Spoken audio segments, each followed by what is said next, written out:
Halo semuanya, pada kesempatan kali ini saya akan melanjutkan kisah Sun Wukong yang canon dengan film Monkey King The Volcano yang kemarin. Tetapi disclaimer dulu, sebenarnya ini film rilis duluan ya, jadi timelinenya ini dulu baru yang Volcano. Tetapi sama sekali nggak masalah kalau kalian nonton yang kemarin dulu, hitung-hitung nih video AdSense-nya nanti bisa buat THR beli kongguan pas lebaran. Tanpa berlama-lama, ini dia ceritanya.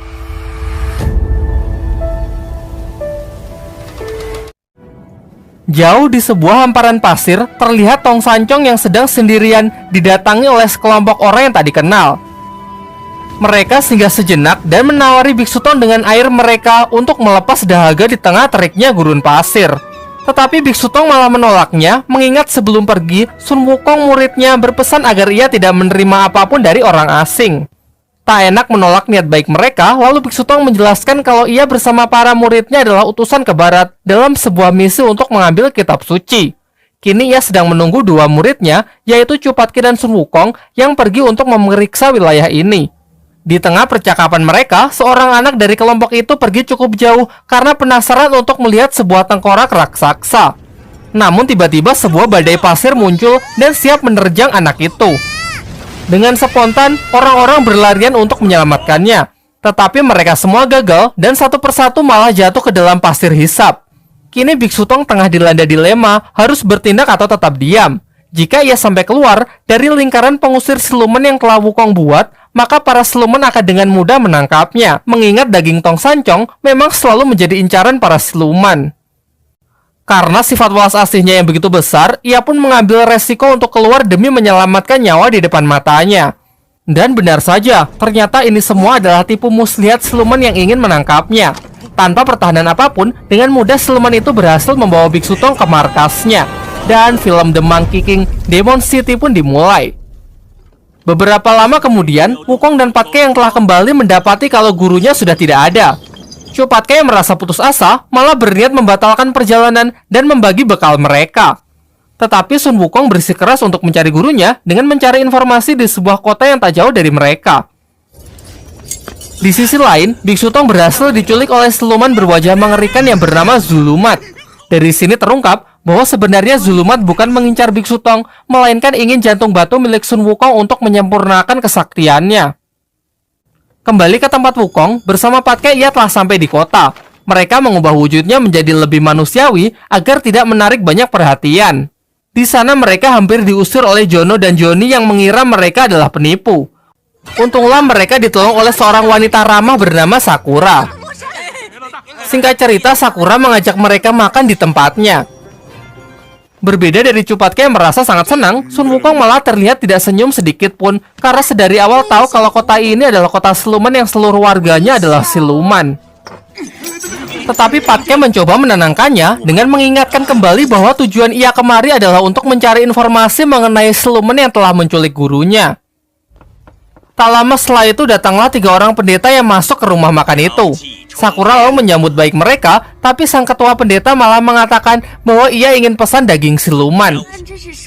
Si pendeta lalu malah menyerang Sakura karena ternyata ketiganya adalah pembasmi siluman. Dari sini pun terungkap bahwa wanita ini ternyata adalah jelmaan dari siluman bunga. Johnny yang membantu juga bukan tandingan para pendeta ini. Pada awalnya, Wukong terlihat sama sekali tidak peduli dan tetap melanjutkan makannya. Namun setelah sebuah pisau nyasar mengenai kepalanya, ia pun akhirnya turun tangan.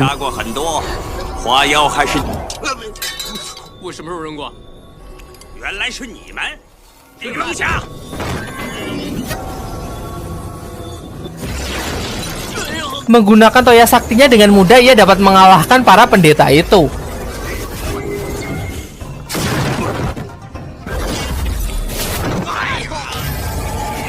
Setelah menunjukkan wujud aslinya, ternyata di tempat ini mereka cukup terkenal. Warga yang melihatnya segera mengumumkan kedatangan mereka.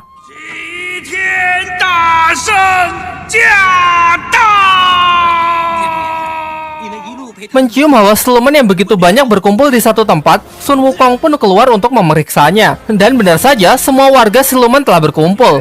Di sana juga ada seorang anak bernama Liu Sang yang ternyata sangat ngefans dengan keras sakti. 大圣，真的是齐天大圣！ By the way, anak ini mengingatkan saya dengan Liu Er, anak di animasi The Monkey King Hero is Back ya. Di tengah keributan itu, sang tetua datang dan menyampaikan suatu kehormatan kota kecil mereka didatangi oleh Sun Wukong dan Chu Patkai, dua dewa tersohor. Kemudian ia menjelaskan bahwa dulu tempat ini adalah negeri seribu bunga, namun pada ratusan tahun silam bola api raksasa jatuh ke tempat ini yang mengubah lautan bunga menjadi gurun pasir hisap. Malam harinya, diadakan sebuah pesta untuk merayakan kedatangan sang legenda hidup Sun Wukong dan mantan Panglima Tianpeng Chu Patkai. Sun Wukong yang tengah sendirian kemudian didatangi oleh Liu Shang yang memberikan ia buah-buahan kesukaannya sesuai dongeng yang sering ia dengar. Lalu ia sangat kegirangan hanya karena apelnya dimakan oleh sang kera sakti. Sementara itu, Chu Patkai juga mendapatkan penggemarnya sendiri, seorang wanita cantik bernama Mutiara. Ketiga pendeta yang telah ditangkap mengancam Jono untuk segera melepaskannya jika tak ingin mati. Tetapi Johnny malah tertawa dan mengatakan bahwa besok ketiga pendeta ini akan dipersembahkan ke siluman pasir. Ternyata percakapan itu terdengar oleh Sun Wukong. Dengan marah, ia pun mempertanyakan siapakah siluman pasir. Ia curiga bahwa siluman di desa ini bersekongkol dengan siluman pasir untuk menculik gurunya. Ia bahkan sampai mencekik Sakura dan mengancam akan membunuhnya. Kemudian datanglah tetua yang menjelaskan mengenai siluman pasir. Selama bertahun-tahun, desa mereka telah dikuasai oleh siluman pasir. Mereka diharuskan memberikan tumbal setiap tahunnya agar terhindar dari amukannya. Kini seluruh warga desa pun memohon agar kera sakti berbaik hati untuk mengalahkan siluman pasir itu untuk mereka. Tetua lalu melanjutkan kalau keberadaan siluman pasir ini tidak ada yang mengetahuinya. Tetapi di tengah gurun terdapat seorang peri yang tahu lokasi pastinya. Oleh karena itulah besok ia menyuruh Sakura untuk membimbing Wukong mencari si peri untuk menemukan lokasi dari siluman pasir. Setelah mendapatkan kepercayaan dari Wukong, tetua menemui Sakura untuk memberitahukan tujuan ia yang sebenarnya. Ternyata tetua ini memiliki tujuan jahat, yaitu mengincar jantung batu milik Sun Wukong dengan dalih untuk mengembalikan kejayaan negeri siluman yang kian melemah. Ia memberikan Sakura Dementor sebuah pisau khusus yang mampu ia gunakan untuk menembus kulit Wukong. Sakura yang ragu kembali diyakinkan bahwa Wukonglah penyebab hancurnya negeri siluman di masa lalu. Diceritakan 500 tahun yang lalu, ketika Sun Wukong mengacaukan khayangan, ia melempar tungku api yang sebagian bola apinya terjatuh di negeri siluman. Mengakibatkan negeri siluman yang dipenuhi oleh bunga hancur dan berubah menjadi gurun pasir yang gersang. Tanpa sepengetahuan dari Sakura dan seluruh warga kota, tetua menemui Zulumat untuk mengabarkan bahwa rencana untuk mengambil jantung batu Sun Wukong akan segera terlaksana. Dari sini akhirnya terungkap bahwa secara diam-diam ternyata tetua berafiliasi dengan Zulumat, siluman yang telah menculik Bisu Tong untuk mendapatkan jantung batu Sun Wukong. Kembali ke kota, nampaknya Wukong mulai menyesali perbuatan kasarnya kepada Sakura yang menuduhnya terlibat dalam penculikan Biksu Tong. Patkai kemudian menyarankannya agar meminta maaf dan memberinya obat untuk mengobati lehernya yang telah Wukong cekik. Meskipun sedikit angkuh, ia mengambil obat itu dan berangkat menemui Sakura. Di kamarnya, Sakura mengamati luka di lehernya yang ternyata cukup menyakitkan. Dan tanpa mengetuk pintu, Wukong pun langsung masuk sehingga ia melihat pemandangan indah secara live.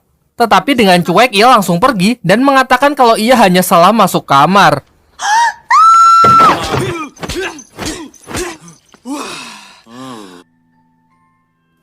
Besoknya berangkatlah mereka bertiga untuk mencari peri di tengah padang pasir. Tetapi setelah cukup lama mencari dan menunggu, peri itu tak kunjung muncul. Dengan entengnya Sakura malah mengatakan sebaiknya kita melanjutkan pencarian besok yang membuat Sun Wukong ngamuk.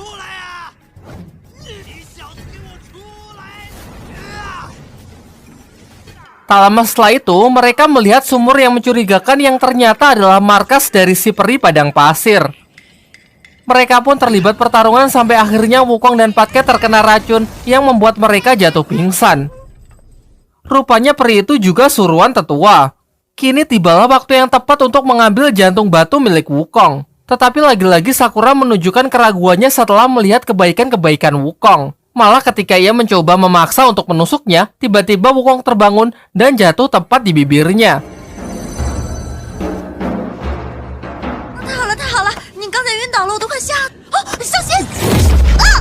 Melihat peri gadungan yang masih menyerang, Wukong pun langsung menghajarnya.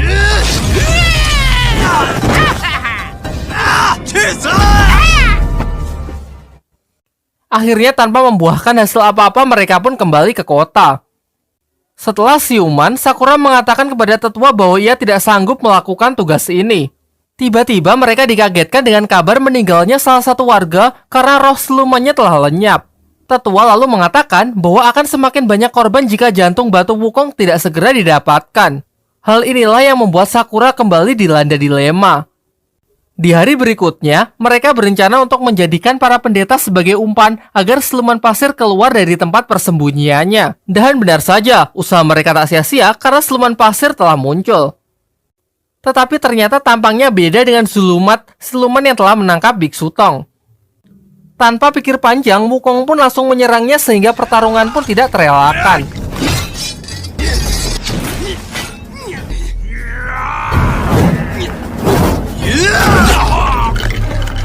Di tengah pertarungan, siluman pasir pun menyerang Sakura. Untunglah dengan sigap Wukong menahan serangan itu yang membuat tangannya menjadi berdarah. Dan pada akhirnya siluman pasir itu berhasil dikalahkan meskipun ia berhasil lolos. Mereka memutuskan untuk menunggu siluman itu sampai larut malam, tetapi tentu siluman tidak akan terjebak ke lubang yang sama. Sementara itu, di kota, jumlah korban yang kehilangan roh silumannya semakin banyak. Namun ternyata dalang dibalik semua ini adalah tetua itu sendiri. Hal ini ia lakukan untuk mendapatkan simpati dari para warga agar warga percaya bahwa Wukong adalah penyebab dari malapetaka. Meskipun sebagian merasa ragu mengingat Wukong telah menyelamatkan kota ini dari pembasmi siluman dan berjanji akan menangkap siluman pasir. Lalu, dengan doktrin yang kuat yang tetua sajikan, akhirnya ia berhasil menghasut seluruh warga kota untuk bersama-sama memerangi Sun Wukong. Pagi harinya, Sakura, Wukong, dan Patke kembali ke kota tanpa hasil apapun. Tetapi sebelum masuk, Liu Shang dan kakeknya berlari untuk memperingatkan Wukong agar segera pergi dari kota ini.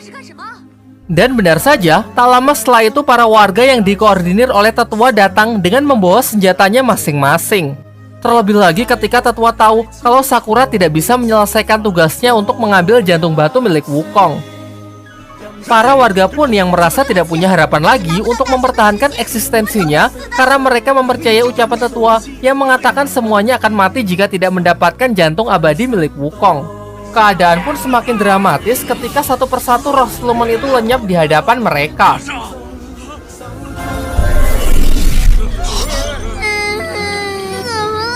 Sang tetua lalu menjelaskan bahwa hancurnya negeri siluman adalah ulah Wukong yang melempar bola api 500 tahun yang lalu saat ia mengacaukan kayangan.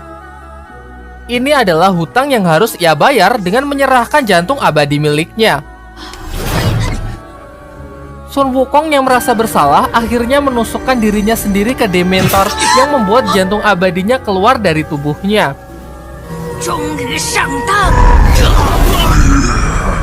Namun setelah itu Zulumat menampakkan wujudnya dan siap mengambil jantung batu itu. Sementara tetua yang asli menemui Biksu Tong dan siap memangsanya. Beruntung siluman pasir pun datang untuk menyelamatkannya. Dan dari sini dapat disimpulkan bahwa Zulumat telah menggunakan namanya untuk menculik Biksu Tong. Ia lalu mengungkapkan bahwa ia sebelumnya diperintahkan Dewi Kwan Im untuk menunggu seseorang biksu yang melakukan perjalanan ke barat untuk diangkat menjadi guru. Kembali ke kota, setelah menelan jantung abadi Wukong, Zulumat mendapatkan kesaktian yang sangat luar biasa. Sementara Sakura yang kini menyesali perbuatannya, mengorbankan dirinya untuk menambal jantung Wukong. Meskipun roh silumannya akan lenyap setelah ia melakukan hal itu. Kemudian Biksu Tong bersama siluman pasir juga datang ke tempat itu. Lalu ia menyuruh murid barunya itu untuk membantu Patke dalam menghadapi Zulumat. Namun sayangnya mereka sama sekali bukan tandingan dari Zulumat yang sekarang. Setelah sembuh, Sun Wukong pun mengangkat senjatanya kembali untuk melawan Zulumat.